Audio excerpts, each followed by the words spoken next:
All right, guys, our first sponsor. Full disclosure, I love this product so much. I am a user and I invested in it myself. Calling all tennis enthusiasts. Want to know the secret weapon of professional players? It's not just talent, but data and analysis. Now you can unlock that same advantage with Swing Vision, the AI app that revolutionizes your game. Imagine real-time stats, personalized insights, and highlight reels that showcase your progress. Plus, with smartwatch integration, you get superhuman line calls on your wrist. Stop guessing and start winning. Get your free swing stick and trial at swing.vision/r/served. Take your tennis game from good to great with Swing Vision. Hey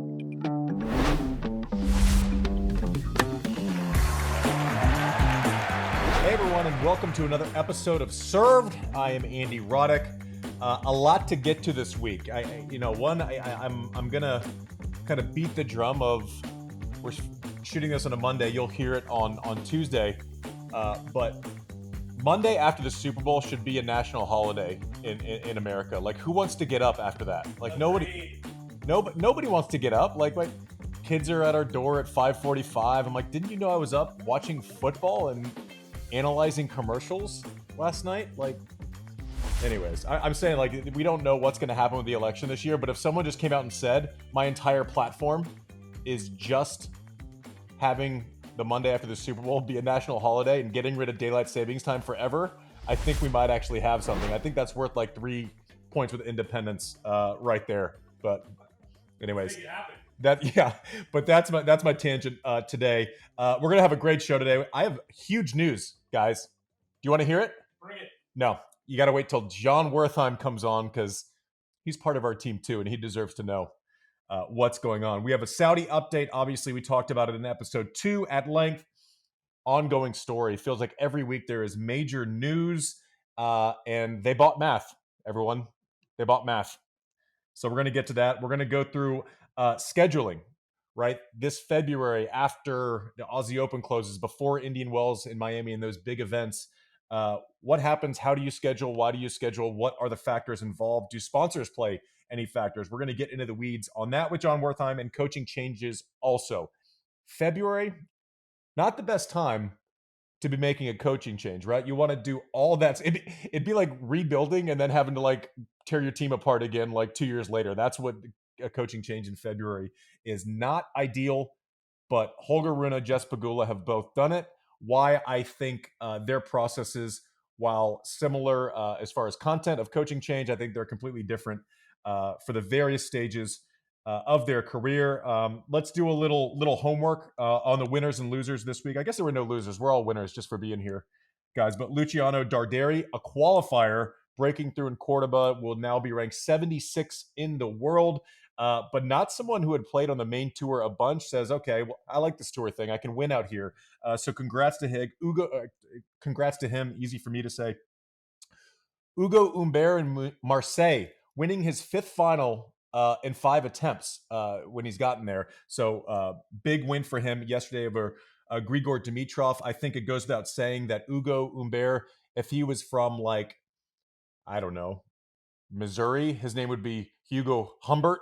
But Humbert sounds better, I guess, when you're in Marseille. Winning at home, a big deal. Elena Rybakina winning in Abu Dhabi again. So Aussie Open aside, where she lost that breaker in the 3rd set that was like 4 days long, routs Aryna Sabalenka in the warm-up tournament in Australia, 0-3 in the final, and then comes to Abu Dhabi and routs Kasatkina in the final again. Her top-level tennis, I think the delta between her really bad weeks and her really good weeks is probably more significant than like a Coco or a Sabalenka. But her top-line tennis is the type where she beats Sabalenka 0-3 in a final before Sabalenka goes and wins the Aussie Open. So momentum building for her. She needs it. She had some big weeks in Indian Wells in Miami, so a lot of points to defend there. Tommy Paul getting a win in Dallas. Steady at 14 in the world, number 2 American behind Taylor Fritz again, and also took his lumps with the rankings, right? Made the semis a year ago in Australia. Those points came off. Important for him to reestablish himself in the top 15, make sure that he is seated at these Grand Slams and these events coming in Miami and Indian Wells. So good job to Tommy Paul, and Pliskova coming back, winning in Romania out of nowhere. Was down in the 70s, will now be ranked top 60 again. But anyone who has that artillery of power and serve, you certainly have to take notice when she starts winning matches again. As we look forward, Doha and Rotterdam, the big events this week. I think the big things are Swiatek back in action, Coco back in action off that loss in Australia in the semis, and in Rotterdam, Sinner going to make his debut. How do we like playing first rounds after we become a Grand Slam champion? We will figure that out this week. Jannik Sinner is back and ready. And guys, I don't really want to brag too much, but we're rolling in the cash on this show. I just got to say it. Money. I got to say it. Charlie P, Charlie M, and Justin are responsible for the $13 of revenue that we made this month in the Serve Supporter Club. And before you think that I'm asking for tips, I'm not. The Serve Supporter Club is a good cause. The Andy Roddick Foundation. I run a foundation for kids out of school time space or after school summer programs in my hometown of Austin, Texas. So Charlie P, Charlie M, and Justin, thank you for the $13. Guys, I think it's time to just take a moment, look around at each other, and say, look what we've built. We did it. $13. Serve Supporter Club. Charlie P, Charlie M, Justin. It's monthly. It's compounding. You're good people. You donate to charity. That's amazing. I don't know. Like, what do you deduct on $13? Like, can they deduct like 50 cents? Like, government should match it. I think so. Yeah, they could probably match it. Anyways, in all seriousness, thank you for supporting the Andy Roddick Foundation and this little podcast. Guys, I also saw the most amazing athletic feat that I may have ever seen in my entire life last night, and it had nothing to do with Patrick Mahomes. You watched the Super Bowl, right? You saw the athleticism. You saw stepping up in the biggest moments. I'm not talking about Mahomes. I'm not talking about Andy Reid. I'm not talking about the Chiefs. Who is it? No, not yet. Stay tuned. To close, I am going to be on one about the most amazing and clutch athletic feat that I have ever seen in my life. Also took place in the Super Bowl. Didn't have anything to do with football. With that, we welcome my friend, John Wertheim. John, I'm not going to introduce you as our guest because as I sit here and just think about you often, I think it's time, and this is weird, but I think we should possibly take this to the next level. We've been dating for a while on this podcast, a couple weeks. Like, should we just go steady? Should we do this all the time? Should we just will you be my co-host? Yeah, I was hoping you were going to put your promposal online and everyone could weigh in. But yeah, you think we need to go public with our relationship? Listen, I like to deal from a place of stability. I don't like unanswered questions in my relationships. You know, I was pretty quick to the punch with Brooke. You know, I was maybe a little bit more overzealous early on than she was. I just don't want to have two toes in. I need a commitment from you, John. If you like it, you can put a ring on it. Yeah, I think we're all right. Let's do this thing. Sold. I love it. So also with that news, and this is for the room, this will be a fun little thing. So for those listening, could you guess what that sound is? What does that sound like? Close your eyes, Mike. What does that sound like? What does that sound like? I thought you were going to say like taking out the trash. Okay, so in my hand, I have the final copy of a contract proposal from our friends at Tennis Channel, John Wertheim. So with what I am doing right now and signing, and I got permission, but that is the signature. We are going to shoot for a March 3rd launch of this show on T2 on Sunday evening. So it'd be March 3rd, I think, is the goal for our first show. If okay, if you still want to stay married or work married, if you still want to say work married, there we go. See? Yes, yes, wow. peer pressure. You're making me blush. This is like you ever see Streeter and Amir's proposal video at Yankee Stadium? Look that up if you haven't. Yeah, you're putting me on the spot, but I can't guarantee what time zone I'll be in. But let's do it. All right. Well, we are in. This is awesome. I don't know that anyone in the history of podcasts has figured this out early on, but I think Tennis Channel. I know we both have had a great relationship with Tennis Channel over the years, and I couldn't think of a better home or a better TV home for this podcast. I'm excited to kind of bring it to the TV screen and hope we don't mess it all up, John. Can I brag on you, as we say in Indiana? You are back in the top 10, sir. This is among the top 10 sports. If someone said you were among the top 10 tennis podcasts, I'd be like, all right, that's right. Roddick and I are just kind of fucking around, and we'll see what we want to do here. This was a top 10 Spotify sports Super Bowl week. Very little promotion right out of the gate. Congrats. Here, all seriousness. That's great for you. Congrats, man. Us, John. We're work married. I gotta work on these pronouns. Gosh, you need to exactly. Yeah, we're gonna meet each other's families. It's gonna be amazing. It's gonna be great. Sounds so weird. This is like, we're gonna ring this up. I have to get used to it. Yeah, us. That's funny. But listen, the support has been amazing. I think we were 9 this morning, or maybe I don't know. It changes all the time, but crazy.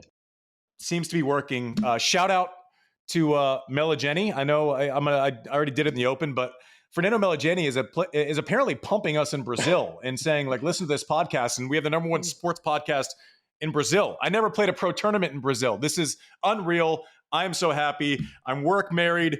We have a contract. Producer Mike, rest of the team. This is go time. This is fun. I'm having a blast. Do it. Great. But now let's get down to now that we're done kind of bragging about ourselves.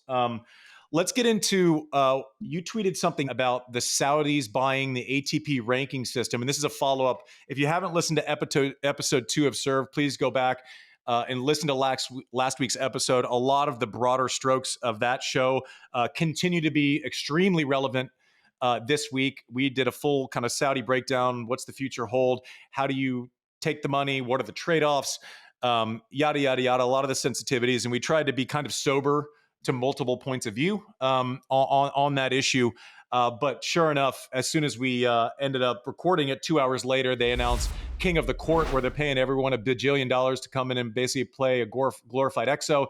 And then you tweeted something about the ranking system yesterday. What's going on with that? Yeah, I have a good sources telling me there's going to be a forthcoming announcement where the PIF, the Saudi Sovereign Wealth Fund, is going to be making this deal with the ATP and then presumably soon thereafter the WTA, where it's basically buying these levels of sponsorship, and one of them includes essentially buying the rights. I guess you could say buying the rankings. I mean, you said last week, and it's a good point.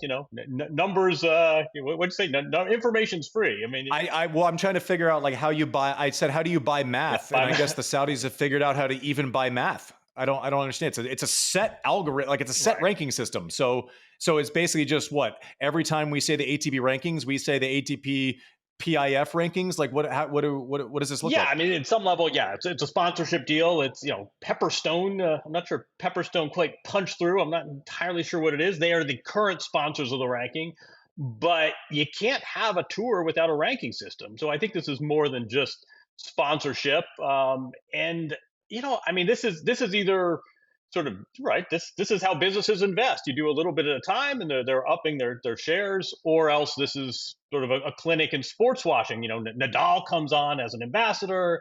You hold an exhibition, then you hold a next gen event, then you hold a big boy event, and this is all sort of incremental. But yeah, apparently there will be a forthcoming announcement, maybe at Indian Wells, where we learn that this Saudi investment. This is going to be a real story in tennis, men's and women's, in 2024. But there is a big announcement coming, and part of it involves essentially taking over the rankings in addition to other sponsorship elements.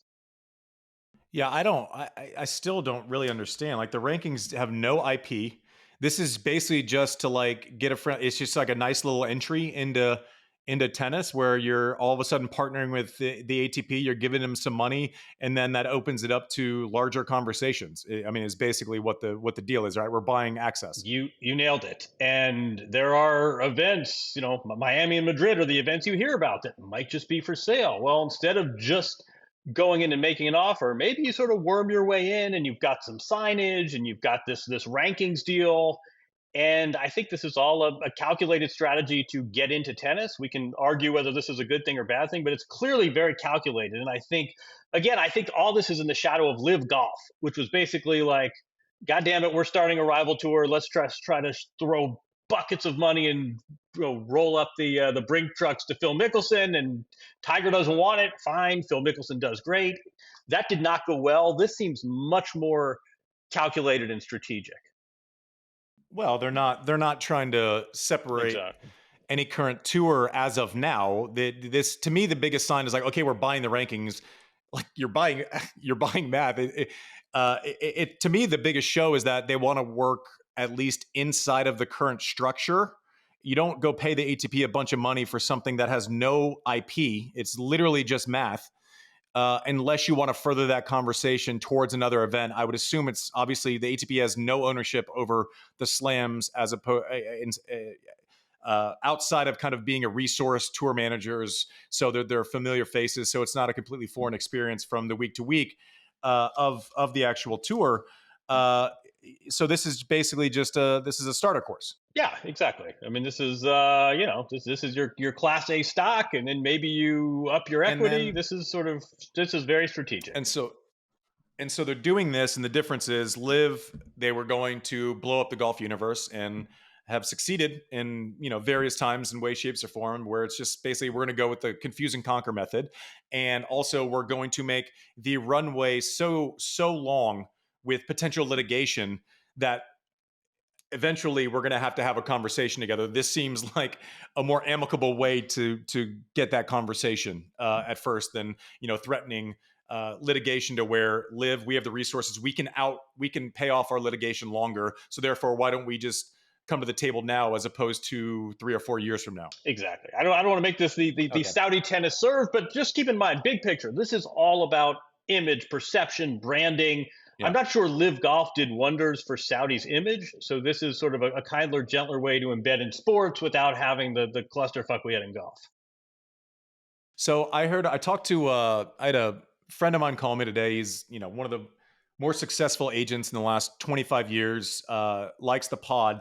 We kind of talked through a little bit of this, and he said he was happy with me talking about it today, but a lot of the conflict and why Tylee's running around is because there is a lot of chatter, and I'm curious if you've heard much about it. It's rare that I actually get any news to you first, but that the fight with Tylee and the thing that's making him uneasy, and understandably so, is wanting to launch a Saudi event in that 0 week of January or that first week of January, which is brutal if you're Craig Tiley. He has built up the infrastructure of United Cup and a mixed team event coming in and replacing, kind of working with the ATP to kind of take a dig at Davis Cup and evaluate. Novak showed up for United Cup this year. All that kind of goes away. If Saudi takes that first week, then there's no other players that are going to go play the first week that can sell a ticket in a Brisbane, or a United Cup kind of goes up in flames. And so if you're Craig Tiley, you're obviously playing defense on that part of the schedule.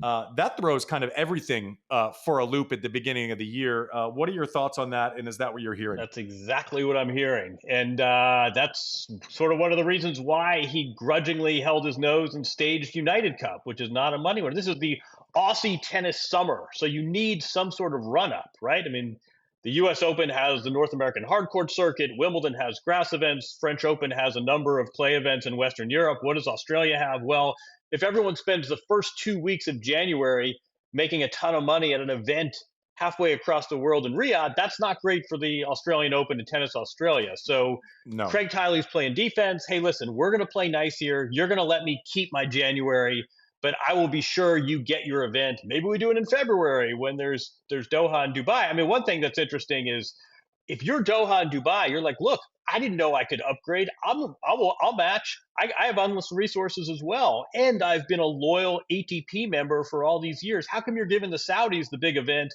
I would have opened the suitcases myself. So putting this Saudi event after the Australian Open makes a lot of sense. It makes sense if you're Craig Tiley. I don't think the folks in Doha and Dubai would be particularly pleased by that. Man, we're really getting this is very in the weeds, but I do think this is a big story, right? It's a huge story. I mean, you're basically taking away a very valuable piece from someone who in tennis has generally been considered an innovator, peeks around the corners, has been a pretty good partner. Has expanded the Australian Open, has improved it nonstop, and then all of a sudden you're taking this and dangling this thing that would be devastating for the Aussie summer lead-in. But the other part of this, if I'm pitching the players and I'm like, this is a bad idea, and let me tell you why. Okay, because I could probably pitch it. Listen, I could be on the other side of it and pitch it really well and just say, hey, money, who's against it? Like, if it's going to happen anyways, let's at least max out value while we have leverage. But what's the number one thing we hear consistently complained about for the last 30 years from the top players on tour, who are essentially your moneymakers, right? They're the ones selling night sessions. They're the ones, they are the most important figures in your game. What do we hear nonstop? If they could make one change, what would it be? Schedule. So let's put this into a hypothetical, right? Either January, I don't know what the date, January 3rd, whatever the first Monday of January is for 2025. I don't know if it's a 10-day event, but leave it alone. Let's just call it a 1-week event for now. That's scheduled, and you can't miss a Masters 1000. So we, on the heels of Sinner's win in Australia, we're like, oh man, or Medvedev playing in the final. We're like, oh man, I was personally someone who liked getting a tournament in, like at least getting some tournament matches in before going into Australia, right? I didn't like kind of going in flying blind. So let's take a peek at this. Sinner plays through the first week of December for Davis Cup, which follows World Tour Finals, which is also kind of gotten later and later and later. When I played it, it was early November. Now it's late November. So everyone's kind of pinching it on all sides. This deal would make scheduling for the offseason an absolute nightmare for the top players. You're going to have to pull out of something. You cannot play till December 7th and then turn around and leave your home to go to another event on December 25th, which is the responsible date that you would have to leave. There is no time for training. There's going to be an uptick in injuries. You have to kind of set your body. And I want to get into kind of a macro conversation about how someone goes about scheduling. But this throws a schedule. This is a nightmare for especially people, the top players that end up playing another 3 weeks longer than the normal tour. First, you said December 25th, which I think you're right, and I think that actually is the date that I know Nadal left for Australia on that date. I mean, how crazy is it? Not only is this sport nonstop and you're playing till 3 in the morning and it's an 11.5-month season, but you're asking players to leave to start the next year on Christmas Day. I mean, just step back and we should ponder how absurd that is. And yeah, I think you're totally right. I mean, you could say, well, we're going to charter jets and we're going to have those sweet, those Emirates flights with the apartments where you get a shower in your cabin. You know what? It's still travel. I can take a shower in my cabin that doesn't change the calendar. Exactly, or my jet lag. Yeah. Does it sound more appealing to you to put that big Saudi event in February between Australia and Indian Wells? Does that sound more palatable to you? None of it really sounds. I mean, then you're automatically eating the lunch of Rotterdam, Rio. I mean, you're basically, you don't put 1,000 in the middle of a jammed calendar where there's consensus that there are no weeks that are convenient for any growth, right? Especially for the biggest events that are mandatory. You can throw in a 250 here, then it's a choice. Like you mentioned, Rafa leaving on the 25th of December, but also that's different. Listen, he hadn't played forever. He hadn't played since Australia the year before. So he had been off the entire time, not as extreme as someone who kind of burned it to the end, the 8 singles players at World Tour Finals. And then all of a sudden you're going to turn them around 3 weeks later and have a Masters 1000 to start the year? That's impossible. Like you can't, that is so incredibly short-sighted. So my player hat says, listen, yeah, let's at least be responsible. And also, if you are the ATP and they've obviously said, oh, hey, listen, we're open for business because we've sold the ATP rankings. Like, if your first foray into actual schedule making with this new entity that is, controversial, but more and more every week that passes feels inevitable. And our first kind of handshake to the tour is, listen, we're going to create a massive scheduling pain in the ass. Like, I think you're going to, I think that's counterproductive. I know money is money, but also I think February is better. There's a lot of action. The women are going there this week. I know a lot have already left. Now you are getting into the, well, why isn't it us then? We've been partners in this part of the world with both tours for many years, and it sounds like you have a little bit of a bidding war, and it's going to get interesting because I think that will create some fireworks. I mean, it's a good position. There's certainly leverage, but if I'm Craig Tiley, I completely understand the defense of January leading into the Australian. No, I don't think this is because Craig Tiley's thrilled to start cutting deals with the Saudis. I think this is a defensive maneuver. I keep thinking this is a great business school case study, right? It's all about leverage and incentives and at what price. And again, what I heard from players is Craig Tiley essentially said, 14 events, you're going to be playing these events anyway, and you could double or triple your income. And keep in mind, these are, I mean, you were in this role when you're 22 years old and you have an agent who's compensated in some level based on a percentage of your income. You're 22 years old and someone says, listen, same number of events you played last year and you're going to make 3x.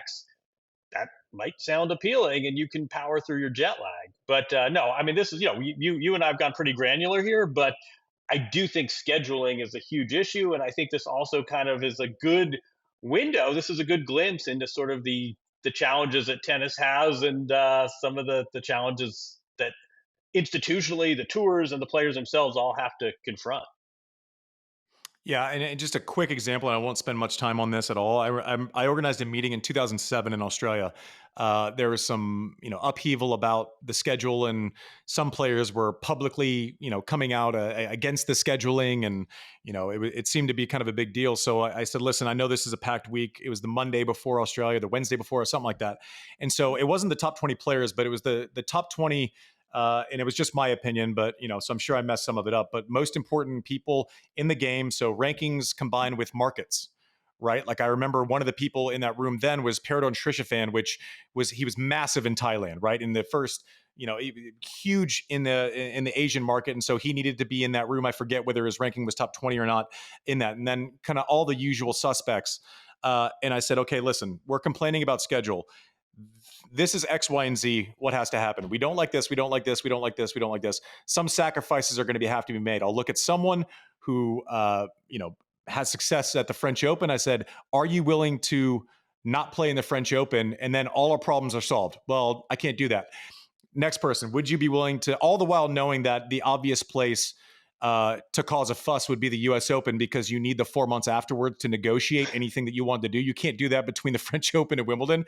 But to make the point, there's been a bet in division with personal preferences for a while, and also with conflicts of interest, right? So the two biggest players in that room at that time were represented by the same agency who also negotiate the TV rights for Wimbledon. So I'm going, okay, so they're out on some level, right? So like you're playing with kind of a fractured hand. You feel like you're playing a game of poker where you get to see one card. So, but these are kind of the inner layings of, it's not just as simple with, I'm going to make my first Twitter fingers reference for the week, was saying, well, they should just put it there. It doesn't work like that. There's a million different, balls in the court. No pun intended. Tennis humor is the best. But it is a nightmare. And the other thing is, like, a scheduling conversation. Producer Mike led us into this, but he said, like, listen, it's February. There's like this weird space between the Aussie Open and where mainstream tennis fans kind of maybe reset for the tennis season with Indian Wells, which goes into Miami and kind of takes in that full month, and kind of the process with scheduling, which the Saudi thing would make it even tougher to deal with February into the other parts of it. But scheduling in tennis is tough enough as it is. If you could wave your magic wand, what do you do to actually like affect it in a positive way? Oh, it's really tough, and I'm curious. I mean, that's the issue right there, right? There is no magic wand, and for Yannick Sinner plays, 7 matches and 20 whatever sets, he's exhausted. Guys that lose early in Australia are like, oh man, I need to get matches. Naomi Osaka, oh, I'm going to go to the Middle East. Why? I need to get in matches. So one of the issues is this isn't the NBA, this isn't the NFL, where Sunday we're playing, in Dallas, and the next Sunday we're playing in Indianapolis. Different players have different needs, and those even change during a season. And I'm curious how you approach matches, because you can get through a major and you could be exhausted. You can also lose the first Monday and you can't wait to get back on the court. I don't know how much sort of what were your guardrails? How much flexibility did you build into your schedule? Because it strikes me it's not just different player to player, but it's different circumstance to circumstance. Well, it's also different when you're looking at the macro view of an entire year, which I'll run through first, and then I'll tell you kind of the inner workings. I'm writing as I go here, so I don't miss any part of this. But yeah, so for me, it's like, listen, I will land in Australia, and I will be, normally in my career as one of the top 5, favorites to do well in that event, right? Like I know I could make a move. I made the semis, 4 or 5 times, somewhere around there, a bunch, right? So I was always in it. I knew I could compete in Brisbane, and so I wanted to basically be in shape, injury free. Whatever work I do in November, December, I want my body to hold up through at least the end of Miami, right? So that's like the first bucket.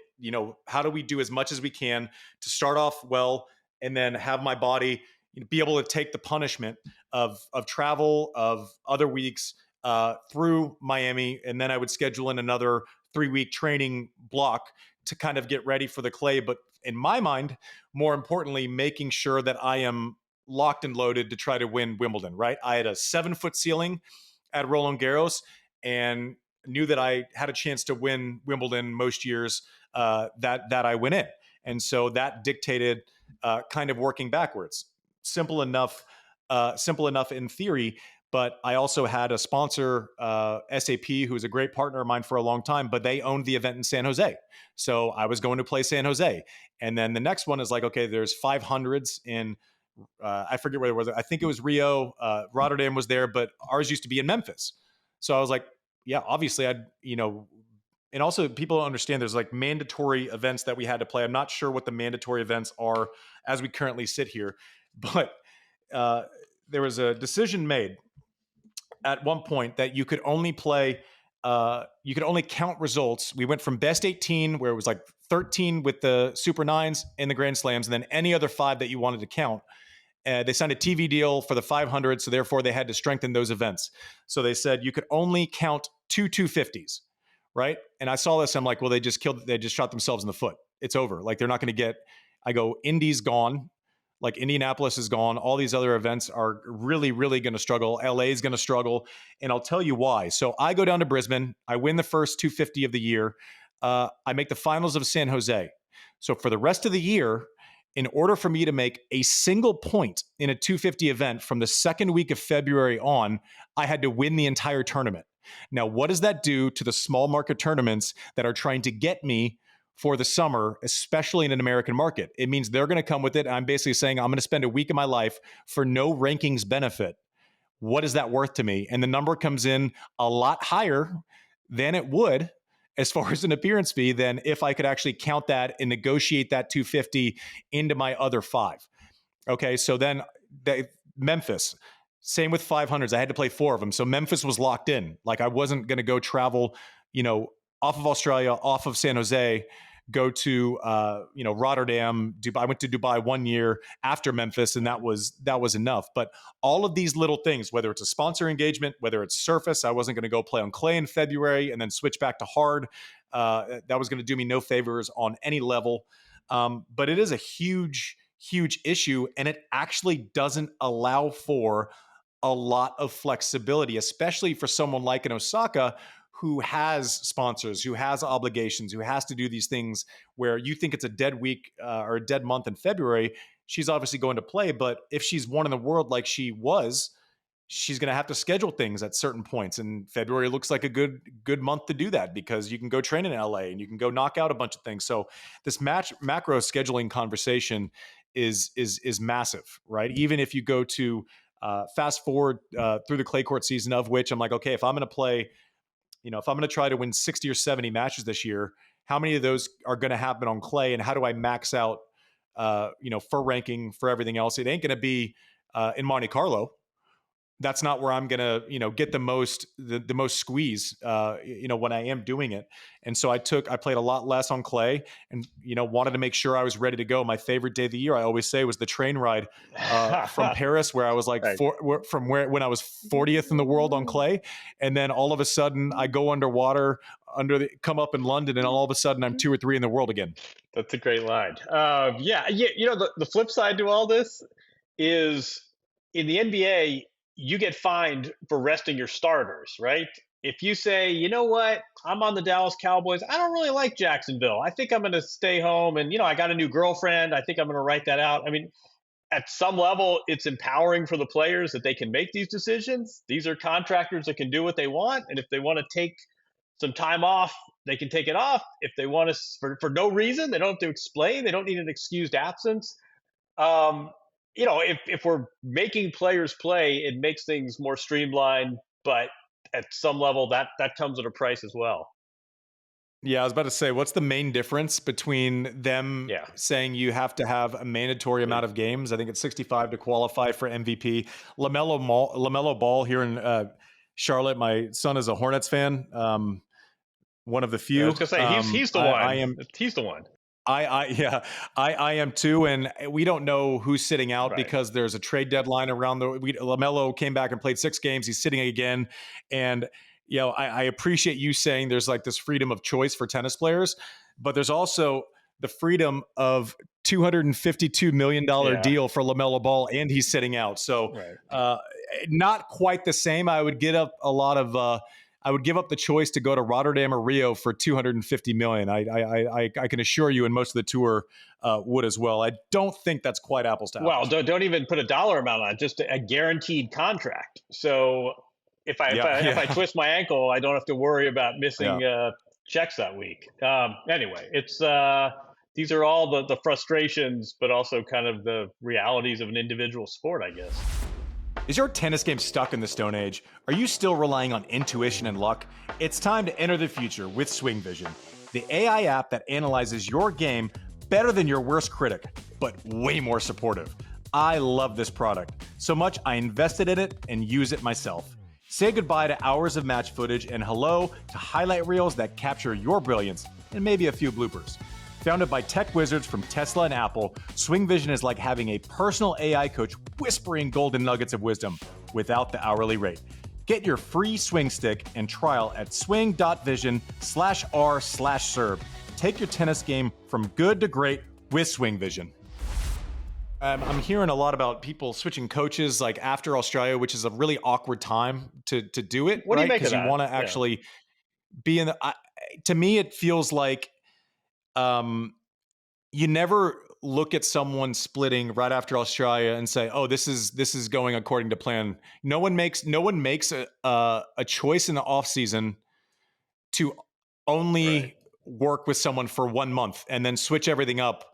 Kind of after the first month of the season, this is not something that is working at that point. Someone wants out. You feel like it should have been addressed in the offseason. It's a tough lesson learned if you are learning it and making that rash of a decision this early in the season after one slam. So let's keep going with that. We can talk about the specific coaching changes in a second, but if we're going to keep with this theme of team sports versus individual sports, right? I mean, Giannis may or may not like his coach, but he doesn't have to worry about breaking the news and saying, I think time for me to fly.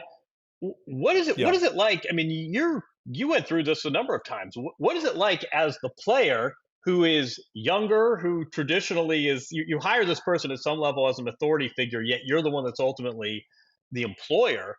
what's it like being 21, 22, 23 years old and saying, I think we need to talk. It's not working out. How does that even work? It's horrible. First off, it's terrible. And I've had to do it at numerous times, and sometimes I wasn't worried about the conversation. Dean Goldfine, we worked together 15 months. I knew that was going to be a conversation where we were going to have a lifetime of friendship afterwards, no matter what happened. Right? I knew that it was going to stink. I knew that you're breaking someone's heart. You know that they want to be with you. And also as players, like, and I said this in my Hall of Fame speech as I kind of had some space from the game. You realize people are with you, but you don't fully understand leaving a family until you have one. Right. And so to kind of give months and months of an adult life away from your kids for this goal of some other person winning tennis matches is a crazy thing that I certainly I appreciated while I was playing, and always gave it the respect I thought it deserved, all the while without fully understanding what all was in play. So we'll use that as like a base set. The different times have been different things. And I got dumped once too. So, but the hardest conversation, I think, one of the hardest conversations I've ever had in my life was with Tariq Ben-Habilis, who basically took me from 17-year-old junior who was 40 in the world, losing first round at Junior US Open, lived up the street. A friend of mine started working with them. He said, I decided I was going to switch coaches. Tariq came on, and I was a kid. I had no pro. I wasn't a pro at the time, had no pro ranking. And from October of 1999, you fast forward, 2001 March in Miami, I'm beating Pete and win 2 tour events. So we're talking like an 18-month run where you become the number 1 junior in the world. You turn pro. You win a bunch of stuff, win 2 junior slams, win a bunch of challengers, get your ranking up, beat Pete Sampras to make the quarterfinals of Miami, and then win 2 tour events in April on the trot on clay. Right? What a run, right? And then you go through the next 2 years. But once that relationship shifted a little bit from like he's almost like a father figure and I'm a kid to now we're both pros. I'm 6th in the world, lose first round of the French Open, and I'm going, okay, do I need a different voice? And one of the hardest conversations I've ever had was I was in London because an ex-girlfriend of mine was working there. I left after Paris and I was just thinking for a couple of days, and I'm like, I have to get back on a train to go have this conversation with Tariq in person in Paris. And so I go back, I get off the train, we meet right outside of the gates at Roland Garros. It's like a week later, I had lost first round to Sargsian. And it was horrible. I literally watched myself in real time. I could see myself breaking his heart through his face. Right. And it was just horrible. And at that point, I didn't know what was going to happen next. It wasn't as if I had calculated, a succession plan. So after that, I called Brad. And he comes over with a bunch of energy, and it was such a great fit. But that was a horrible conversation. Making the decision with Brad after a lot of success was a hard conversation. It gets easier, I think, as you become a little bit more of an adult. Maybe not having it be a surprise for someone, like actually learning how to talk about the issues in real time to where it doesn't just blow up at some point. That's probably a regret of mine from kind of those early days is, listen, it's good, it's over, as opposed to it's good. Maybe we should talk about some things. Let's get it back on the upward trajectory, and actually giving that lifeline to the relationship.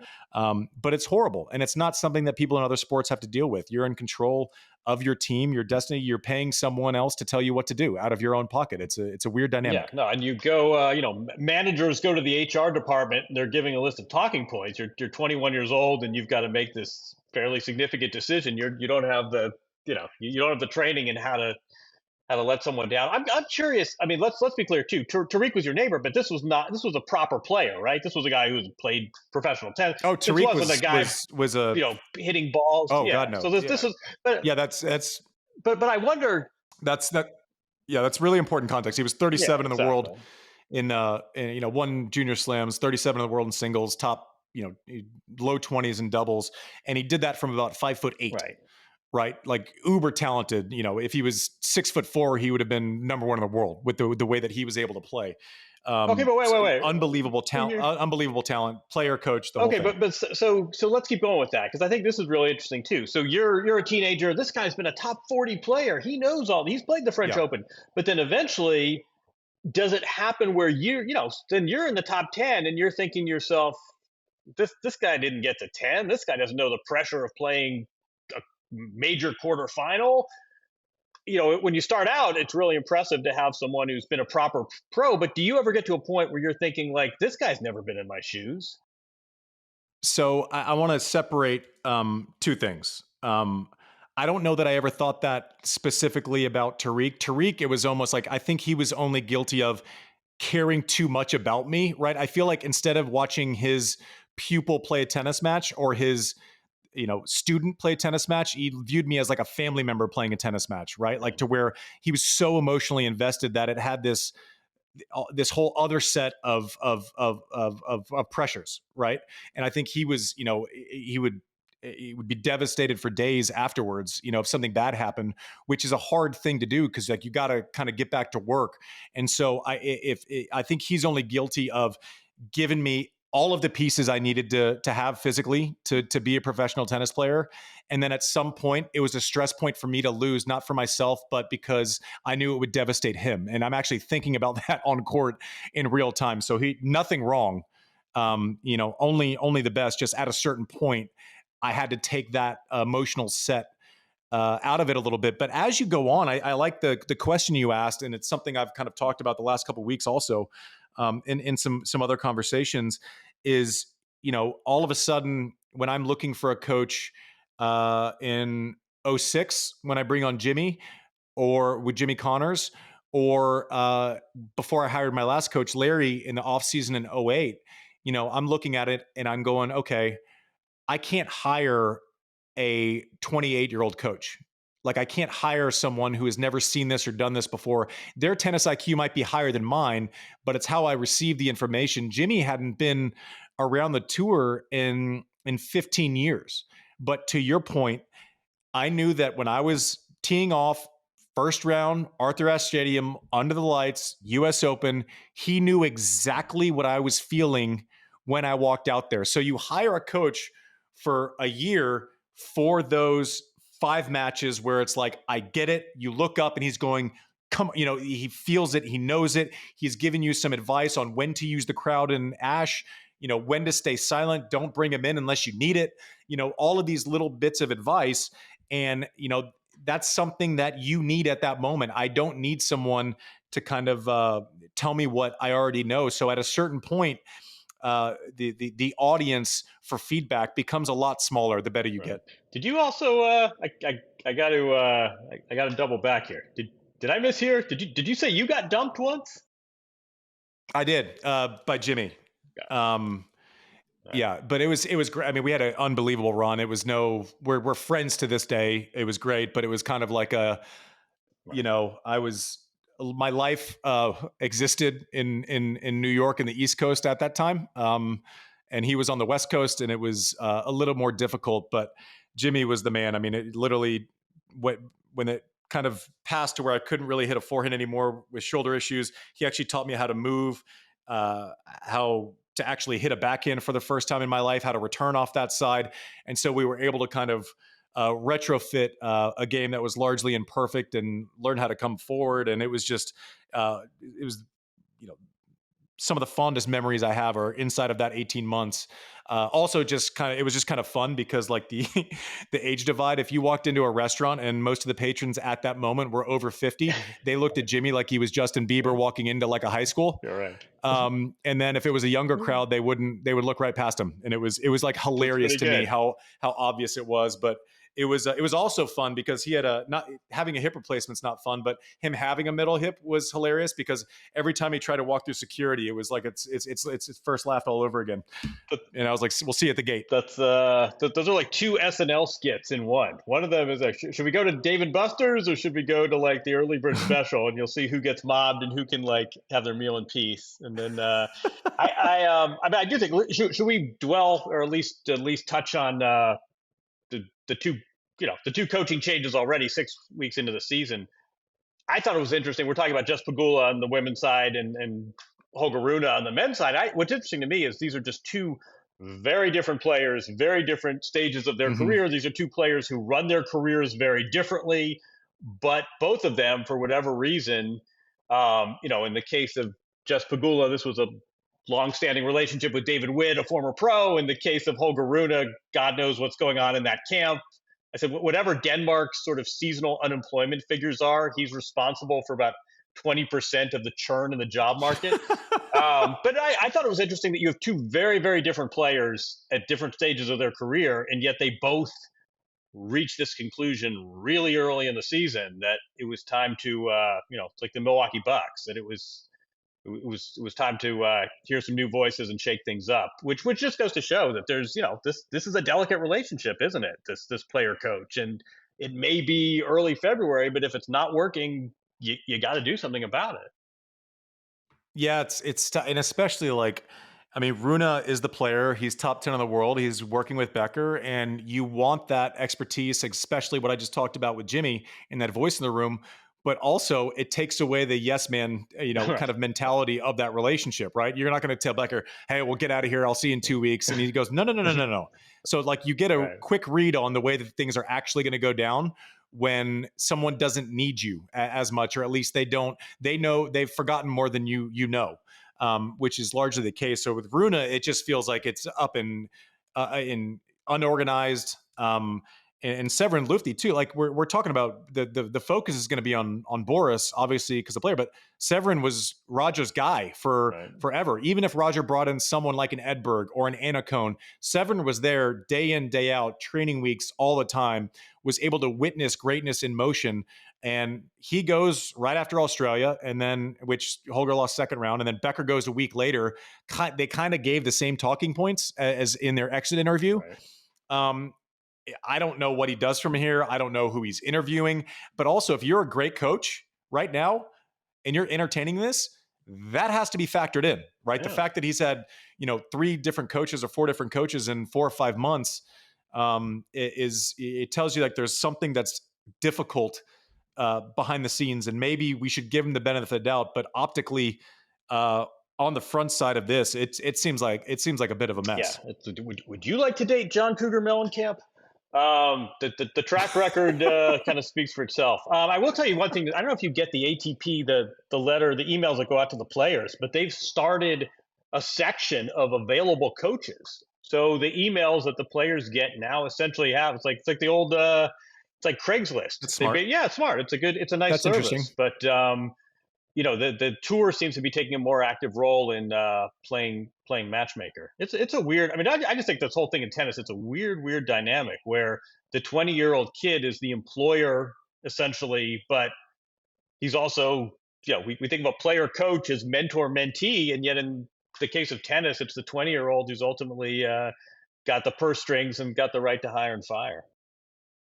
And it's also just there's so many factors that go into it, like geography. And listen, you might be great on court and you might not be able to do 200 dinners a year with the person. You literally, like with Doug Spreen, who is my trainer, my PT, my body guy, when I was traveling, we estimated that we had dinner together 250 times a year for a decade. Like you get annoyed by people very quickly.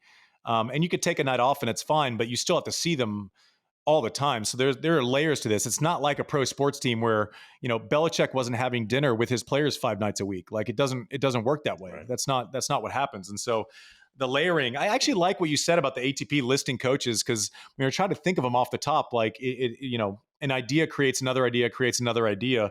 So I actually like that part of it. I think the Rune thing, I can't figure out the timing of it.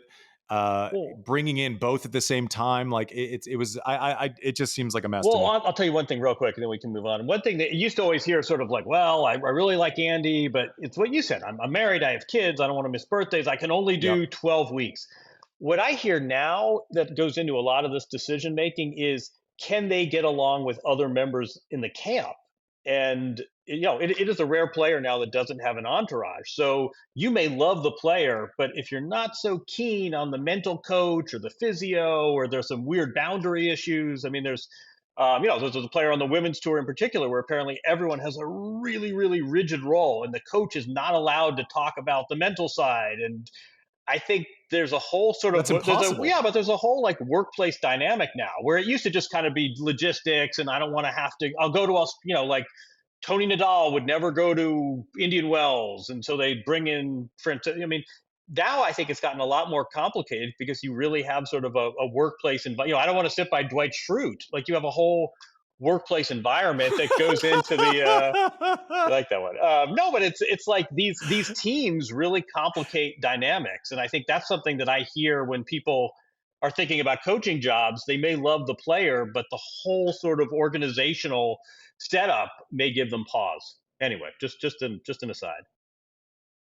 You said all of that, and what I took out of it was a visual of Jim putting Dwight Stapler in Jello. Yeah, That's exactly. where The take that yeah. that Take that, Jesse Pagula. yeah that's Right.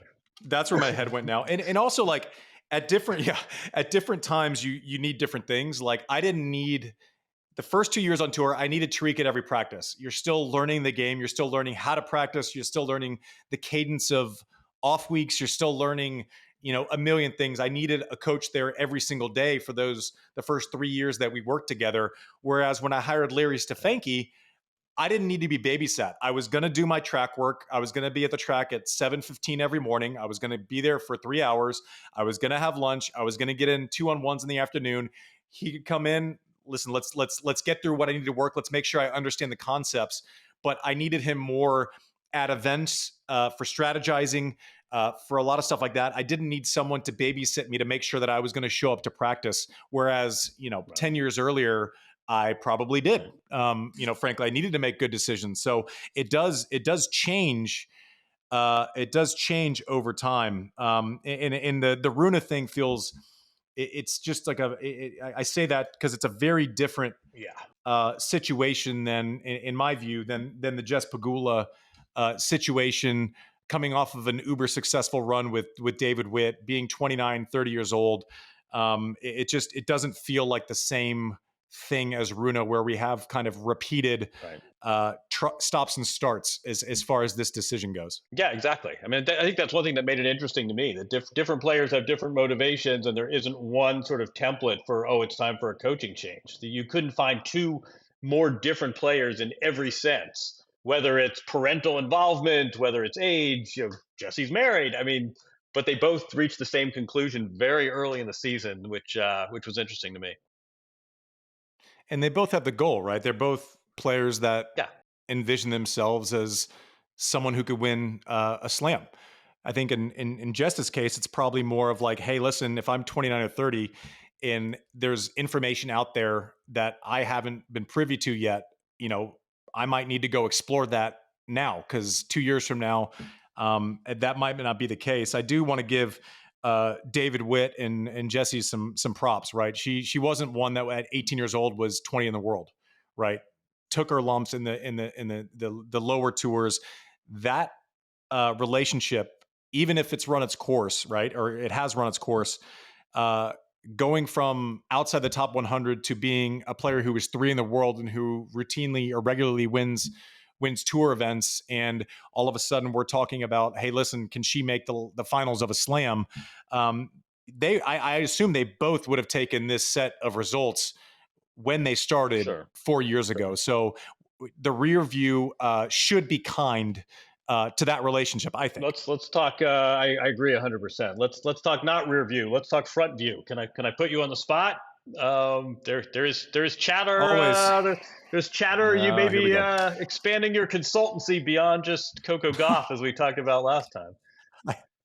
I have no consultancy deal with Coco Gauff. I'm a phone call away if we need to pick a brain about anything. And also, I need to preface everything that I'm going to say right now with, I'm never, ever, ever going to be the one who talks first about any conversations that I have with a given player. It was spoken about on Tennis Channel last week, not by me. But I've talked with Jess. I think we talk about how when you get better, the amount of people that can give feedback and understand your situation becomes narrower.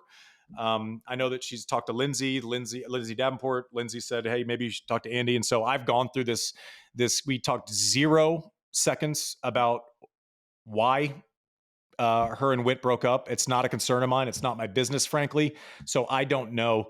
But just kind of talking through it and trying to put, at least some words to what's next. What are you looking for? How are you going to navigate the next, month of your career when it is a little bit more up in the air? What are you curious about improving? I think all I did with Jess and all I have done and hopefully will continue to do is just ask questions that she knows the answers to already, right? I don't think she needs anyone to dictate to her what needs to happen right now. She's 3 in the world or 4 in the world right now. So I think she's excited about being curious about different parts of her game. I think she's taken advantage of different voices while she's been off with specific parts of her game. But it's been fun for me because I'm just a tennis nerd. So learning what someone else is looking for at the top level and kind of just giving your 2 cents. And I said, listen, just because it's my opinion doesn't mean it's right, but hopefully it gives something to think about. And so we hit a couple times last week just to kind of get to know a little bit better. And, I think all I am is a reference, and it's just incredibly fun for me to have a vested interest and to say what I know, but more importantly, I can tell people what I got wrong along the way, and hopefully that's a time saver. Wait, this is the journalist in me, and not the podcasting partner. So she came to you again? She came to North Carolina, and you guys hit some balls. Well, that's interesting. No. I went down for the pickleball deal, right. And she lives down in South Florida. Right. So I arrived one night. We had an evening hit, snuck it in before the dark, played a little bit the next morning. Nothing intense. It was there. They weren't like we were knockdown drag out sessions. I think it was just a bouncing back and forth of ideas. But I just think she's awesome. Right. I've talked to Coco and gotten to know her. She's amazing. I talked to Jess. I've gotten to know her. She's amazing. It's just really fun to kind of wrap tennis on a high level. And frankly, I'm humbled that anyone would care to even have my opinion in the conversation. But I see good things ahead for Jess. I think it's probably going to be a little bit weird, for the next couple of weeks. But I think she's doing a good job of being honest about what she wants, about being honest about what she needs. And I also said, listen, don't go the other way completely from David. I don't know that I don't want to know what happened, but obviously it was something to cause a break. But that was a really successful relationship. If you can kind of pull out the parts of that relationship that have worked for the last 4 years and then find another voice that can maybe change the energy a little bit, I go, but don't don't over adjust off of that successful relationship. I think that, given the amount of time, and I think they'd probably even say it today, that was an amazing batch of years and work for David Witt and Jess Pegula.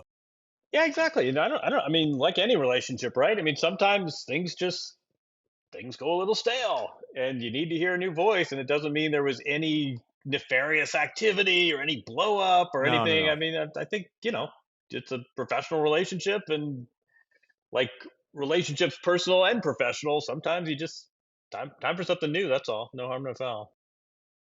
Yeah. It's like in the weird and the fallout of some of this stuff, being able to rap with Brad and BG, about what we're going to do with Coco. I'm like, that's really fun for me to hear his perspective on things and to kind of have that inside view. Again, not hearing it from him all the time, but in bits and moments and hearing his take on things, I get smarter because of those conversations. Same with Lindsay when we're talking about, Jess and, her saying, hey, what do you think? And I'm going, oh, that's cool. Like, what, give me the rundown. I love it. I love it. It's so much fun. It's great for me. I love tennis now as much as I have in the 12 years that, I stopped playing. It's just so much fun for me right now. And now this and everything else, it's like, I never fell out of love. I just maybe broke up with someone, and I'm fully back in love again. It's just been so much fun, and so much happening, and it's all really exciting, John Wertheim. That's awesome. I like hearing that, like being part of that, and the sport. You figured it out too, where you can do this, and you don't have to. You wake up in your own bed. You're back in the mix, and you don't have to worry about the Marriott checkout times. Yeah, that was it's weird, and I want to say this the right way because I know it could be like a lot of things we say could be taken the wrong way. Nothing great came out of COVID, right? Let's just leave that there, okay? Or nothing. You have to acknowledge the pain points of COVID before you go celebrating something that happened. So during COVID, I'm allowed to get on Tennis Channel without traveling, and that was my biggest thing, right? I don't want to travel. I'm not giving up this time. I traveled for my entire life. Everything was based around something that was happening in some city, and I had to be present. And I frankly just didn't want to have to be present. Doesn't mean my interest in the game was any less. But then all of a sudden, COVID hits, and there's no live content, and we basically have to read the phone book on air on Tennis Channel. And I remember I asked for a job on Twitter, and they responded. So I had a job, and the original contract was like, oh, well, let's do 6 weeks, and then this thing will probably be over. Yeah. How'd that go? And so luckily, the positive, selfishly for me, that came out of it is it set precedent from being able to have these conversations without having the background of whatever stadium you're at right there. So I am certainly thankful that this form of conversation has become more acceptable. Well put. And no, you're right. I mean, we're going to look back at this as a very strange interval, but it's really changed. I mean, how many people go to an office 5 days a week? Like, there's a lot of. We showed ourselves to be a fairly adaptable species, and certainly in work as well. Producer Mike, are you writing something for me, or are we going to wrap? Here, you got something. Give me your sticky. Yeah, Jim, I want to know what he's going to do. Oh, this is interesting. So empty nester. Do you have Valentine's plan? Is there a stranger pressure on Valentine's Day when you're an empty nester? Do you have to bring out all the stops? Yeah, I thought we were going to talk about we could talk about Dominic Thiem. We could talk more about what's going on at the top of the game. Did you hear Yannick Sinner pulled out at an event and it didn't go over so well? Adrian Manarino, the French lefty, is coming on strong. I'm glad. Actually, okay. Your strategy worked. I'm actually interested in that because what are you going to do on Valentine's Day? The pressure gets ratcheted up. Jeez, that's a great question. I mean, what's happening? You're like wilting under the pressure. I'm glad that you're not. You weren't on my side of the microphone for our entire career. I need to time. Can't even answer a simple question, you journalist. We have a dinner reservation here in New York, and forthcoming trip to Europe. I'm thinking, do you think pickleball lessons makes for a nice Valentine's? Remember Boulder candlesticks? You think pickleball lessons makes? I don't think so. I'm open to suggestion. I gave Brooke a tennis lesson one time, and it ended with her tomahawking the racket at the fence and saying, "What do you know, anyways?" And so that was that. So I would advise against it. But anyways, John Wertheim, I'm glad that we're in a committed relationship now. That feels good. I'll sleep well, even long distance. That's fine with me. I'll give it a try. So we're each other's Valentine. I didn't ask you what you're doing with 2 kids. It's a different arrangement. It's a different kind of pressure too. You got to make those hours. You got to make that babysitter count. I will tell you, like, my wife might care less about Valentine's Day than I do. Yeah. There is no pressure. My wife is the coolest. She does not care. She doesn't want to have to make a plan either. So I'm not sure what we're going to do. We have kids get ready for school the next day. So we might just punt on it. But come on. Anyways, she knows I appreciate her every day and not just Valentine's Day. I appreciate you every day, not just Valentine's Day. Exactly. Either. Also, John Wertheim. All right, man. I'll see you next week. We'll do it again. Sounds good. See you, buddy. We always feel lucky to have John Wertheim on, but that was the most awkward response from him. It wasn't as if I asked a hard-hitting question. I was like, "What are you doing on Valentine's Day?" And it was It was like his reaction was one of if I asked him for a kidney and he just wasn't quite sure. You glitched him. I glitched him. I mean, he went full glitch. Like, it's amazing when a journalist, he asks all these hard-hitting questions in 60 minutes, and then it's like, "Hey, man, what'd you have for breakfast?" Anyways, that was we're thankful to have him, but that was super weird, John.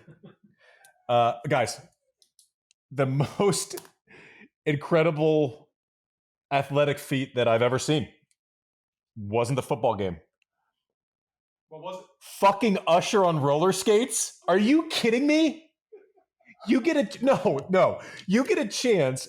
It's like this is a culmination of your life's work to this time. You're 45 and you look like you're 23. Like whatever his skincare thing is, like he's obviously taking whatever Michael Cera was selling in that Cerva commercial.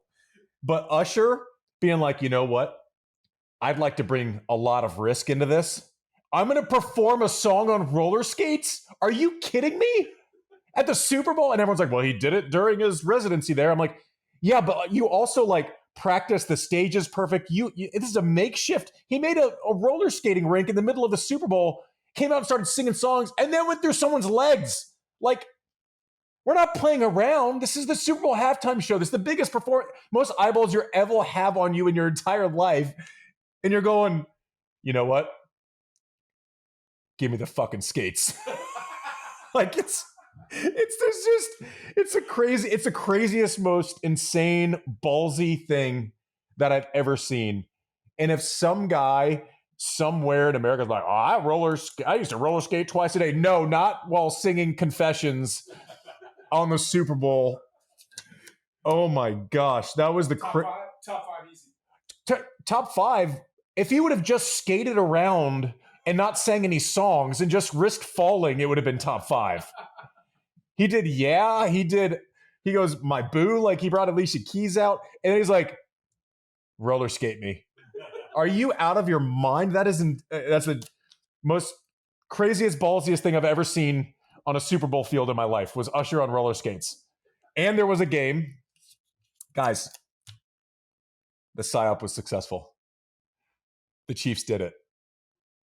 The PSYOP, full Taylor PSYOP won. Crazy. And I nailed my prop bets. I won't read them all here now, but what was it? 5.5 times. She was way over 5.5 times. Reba put in an official 90 seconds. The previous was 124 from 20 years ago. She went back for, kind of did a second round of lyrics there right at the end for the save on the over. Red lipstick, that was always going to happen. There was no hokey pokey. Turn yourself around with that one. Pat Mahomes, in all seriousness, we're joking at the beginning of this close. Beginning of this close is a weird thing to say. But Pat Mahomes, I thought they were overplaying these are all the reasons why San Fran is the most complete team we've seen. And the only defense was, yeah, but Pat Mahomes, like that's all anyone said for 2 weeks was like the defense of anything. Like we pride ourselves on getting into the weeds on things. There were no weeds to be had. It was like San Francisco run blocking. Kittle can block downfield. Christian McCaffrey, most versatile back that we've ever seen this side of Marshall Faulk. Brock Purdy, Mr. Irrelevant. Now he's a great game manager. Is he a game manager? No, he's a game executive. And then the defense of that was like, yeah, but Pat Mahomes. And that was it. For 2 weeks, and it angered me because I'm like, no, you got to give more. That's just lazy journalism. But you know what was the most accurate journalism going in, the most accurate predictions? Yeah, but it's like the full butthead defense. Mahomes, unbelievable.